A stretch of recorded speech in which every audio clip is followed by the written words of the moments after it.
It's the 21st of November 2018. I'm David Griffin. I'm here at Chellaston. I'm talking to two gentlemen about the history and the life and times at Swarkestone Cricket Club. Alan Davies and David Corner. Gents, we've gone back to almost the mists of time in the first couple of interviews, but we're coming up to date, sort of, getting modern, by coming into the 1980s, which of course is when you joined the club. Dave, and you'd already been at the club at that time for quite some time. So were you still playing when Dave arrived? Yes. Early 80s? Yes, yeah. I can remember David playing, and he actually played, I think, 1 or 2 games when I was playing. Yeah, I did. Yeah, in 82, I think. Because I finished up as captain of the second team. I'd done my stint in the first. And this team. is all competitive cricket. In which league at this time? This was still league cricket. Yeah. When I was captain. Yeah. Central Derbyshire at that time. Right. And we stayed in the Central Derbyshire, and I'm not going to get the dates totally accurate here, but we moved into the County League. We had a successful.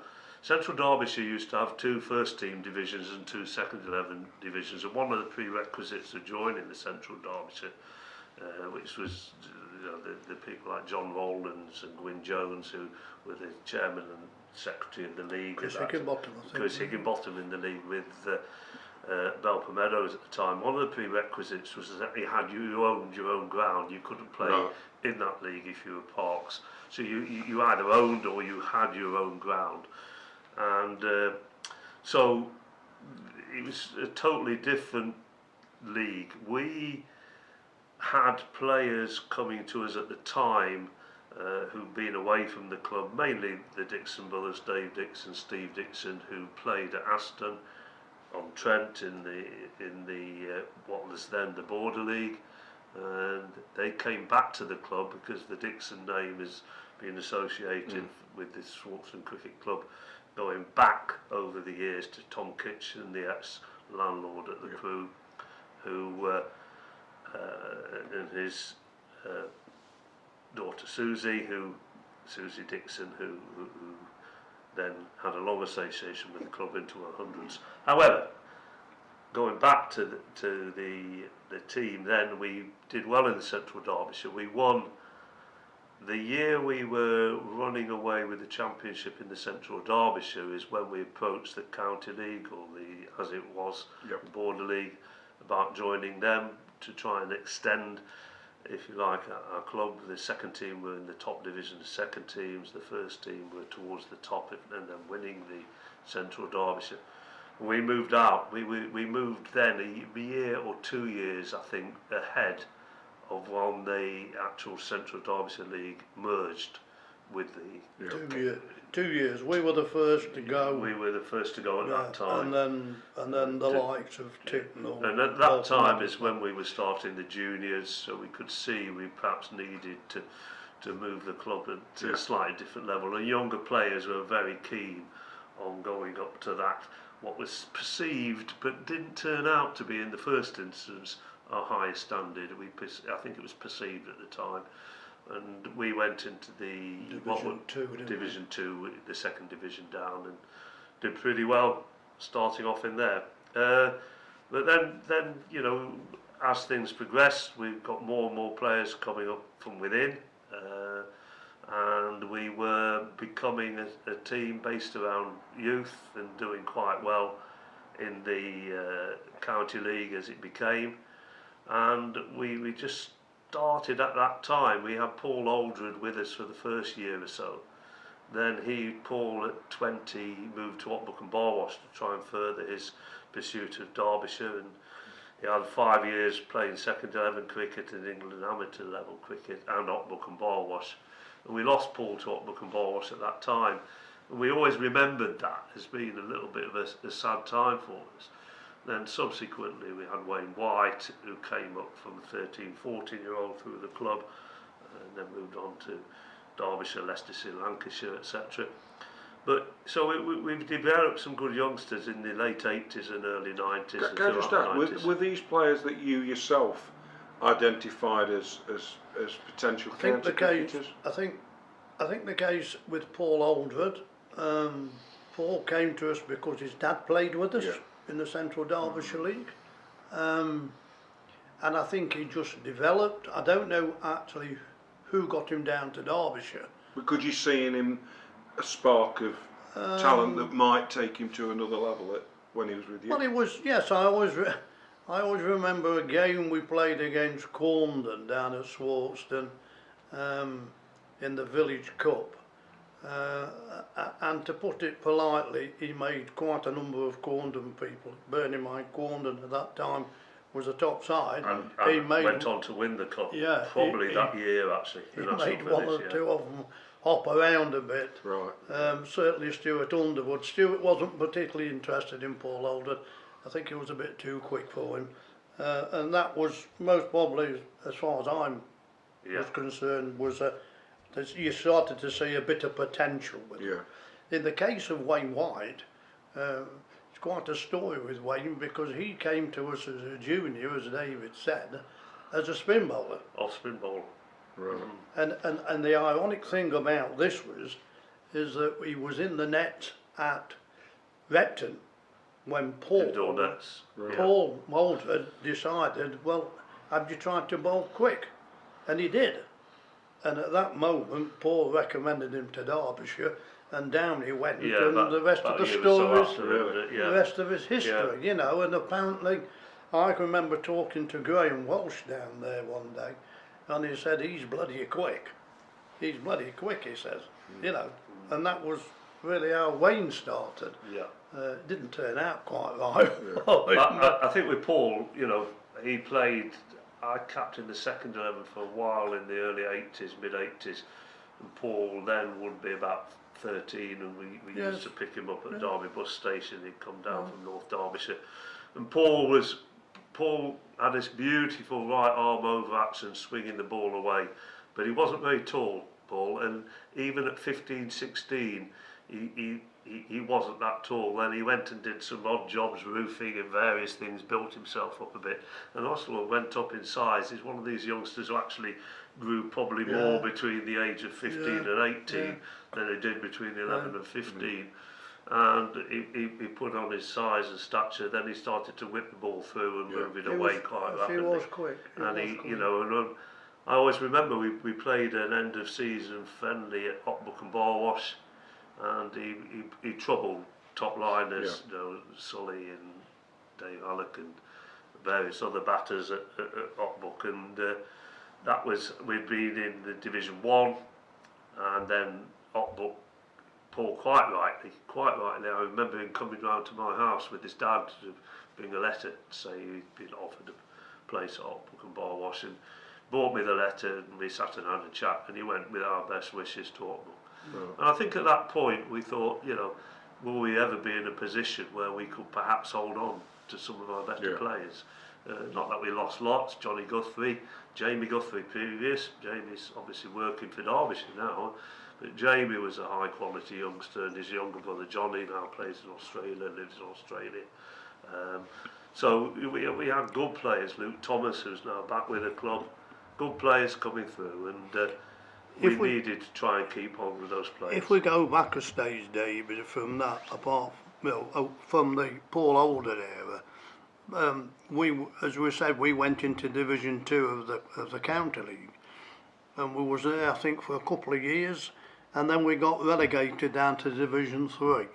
And at that particular juncture, it was pretty obvious that we were becoming, because we'd lost Paul, and before Wayne White came on the scene, we were becoming a bit of an aging side, weren't we? Yeah, people were. And then all of a sudden, taking the point that Davies just raised, it was about that time, was it? Yeah, all of a sudden, when George Schofield and Jerry Gregson started this junior section, we had an influx of bloody good youngsters that came from Chellaston.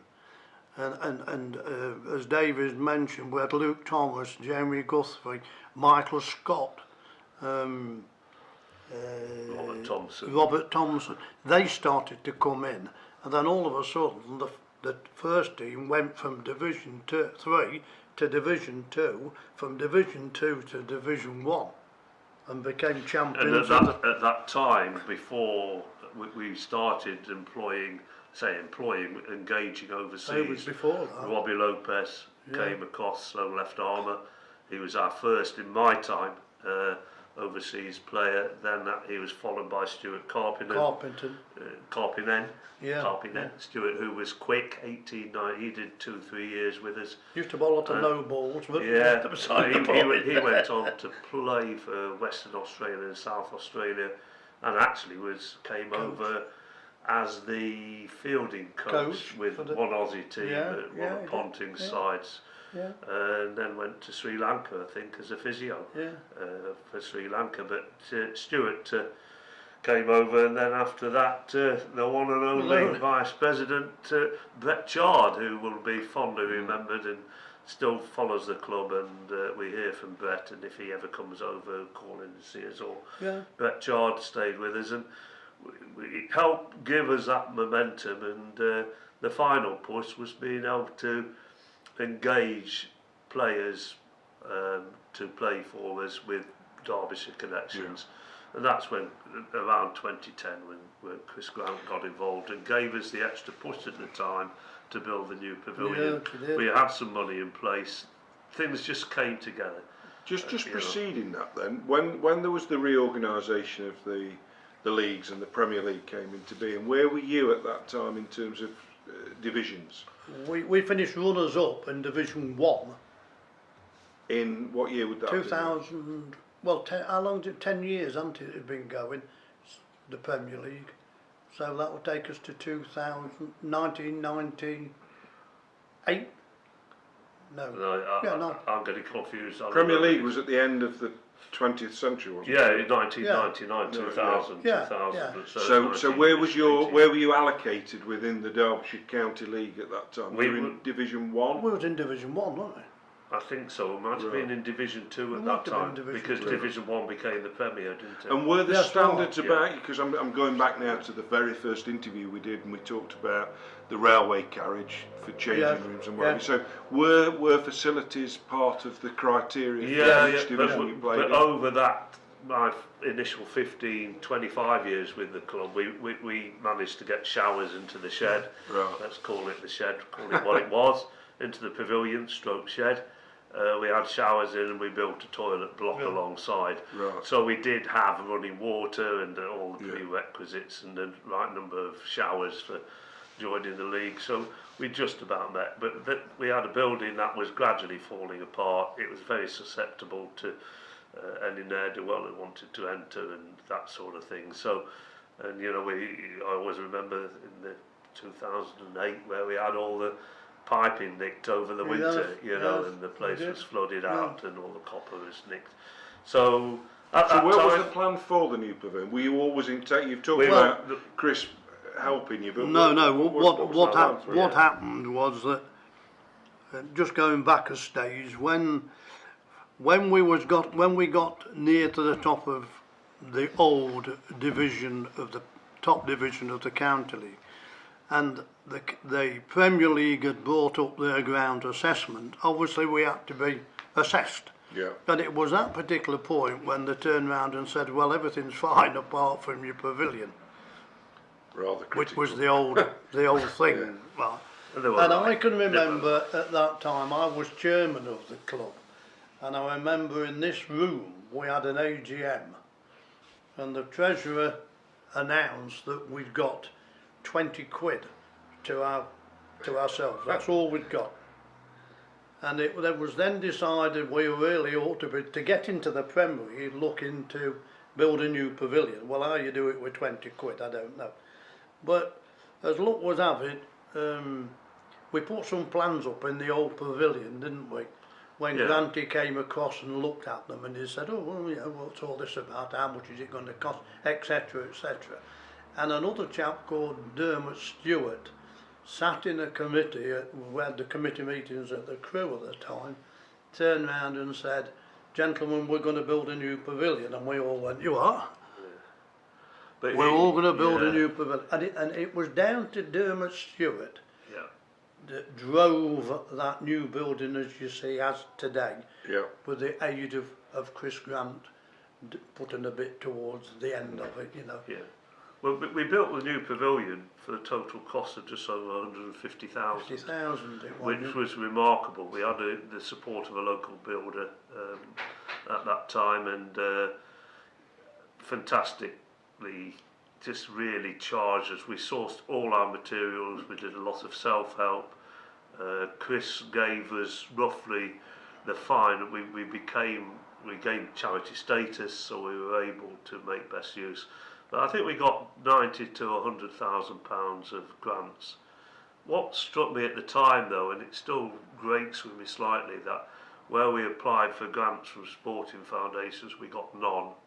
All our grants came from either landfill or airport, community type grants, county council, green grants, because all our hot water, domestic hot water and heating is fueled through an eco boiler on the ground. So Dermot pulled all that together, and we got to about 95, and at the time things were going pretty well with the fundraising. Chris came along because my wife bumped into his mother in the local butcher's across the road from where we're sat here, and Chris's mum and dad used to live opposite where I'm set up one of my houses in Chellaston. Our houses, my wife and I, where we moved when we married, and Eileen and Tony Grant were really good friends of ours, and Chris was 17 at the time in the sixth form at Spondon School, and we got on well. We played a bit of cricket on the drive, and he did with my son and what have you, and he went off to university, and his career then blossomed and flourished down in London, and he used to come back. He used to drive his battered Mini up the motorway, then the Mini turned into a Jaguar, and The Jaguar into a Rolls Royce. Chris was very successful, and an ex-player of ours in 1997 built some houses in Swarkestone, and Chris bought one of those houses way back when they were first built, almost as a bulk hold for the weekend. And he said at the time, you know, when he eventually come back from London, he'd come across and perhaps play some cricket at Swarkestone. And you know, that's how he got involved in Derbyshire cricket. Really, his mother said Dave Corner's still at Swarkestone. He'd love to see you at the ground. That was relayed from Anna, and he came across one Saturday afternoon. I think he'd had a horse race at Uttoxeter. He came onto the ground, and we never looked back in terms of our development from then, really.